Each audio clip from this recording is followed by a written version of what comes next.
నమస్కారం అండి మేడం. పళ్ళకు అంత ఇంపార్టెంట్ ఏమిటండి? 2 రోజులు అవుతుంది. ఈ నాకు హెడేక్, ఈ మెడ నరాలు, ఈ చెయ్యి అంతా లాగేస్తున్నాయి. అని వేరే హాస్పిటల్కి పోతే టెస్టులు రాసి చేయించుకున్న తర్వాత కూడా మరి అందులో ఈ టెస్టులలో ఏమి వెళ్ళలేదు. అది దేని గురించి అవుతుందంటారు? మరి నెత్తి నొప్పి, మెడ నరాలు, చెయ్యి. హాయ్ అండి, దిస్ ఇస్ డాక్టర్ శ్వేత. చాలామందికి పళ్ళ ఇంపార్టెన్స్ ఏంటి అనేది చాలామందికి తెలియదు. ఏంటి అంటే ఓన్లీ తినడానికి, నమలడానికి, మాట్లాడడానికే పళ్ళు యూజ్ అవుతాయి. ఇంకా వాటితో ఇంకా వెయిట్ తలకి కానీ షోల్డర్కి కానీ ఏం సంబంధం లేదు అని ఫీల్ అవుతుంటారు.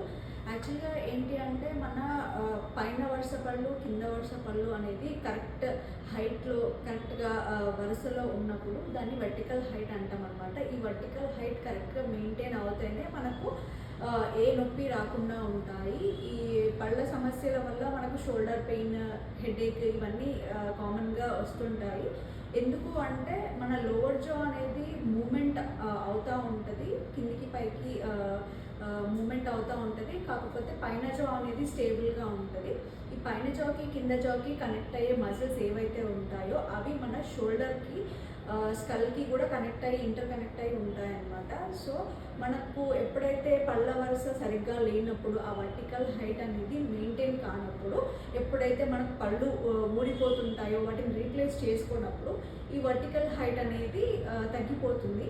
ఈ వర్టికల్ హైట్ తగ్గిపోయినప్పుడు మనకి ఇక్కడ ఏదైతే జాయింట్ ఉంటుందో ఆ జాయింట్ నొక్కుపోయి అక్కడ మజిల్స్ అనేవి స్ట్రెయిన్ అయ్యి ఈ మజిల్ పెయిన్ అనేది స్టార్ట్ అవుతూ ఉంటుంది.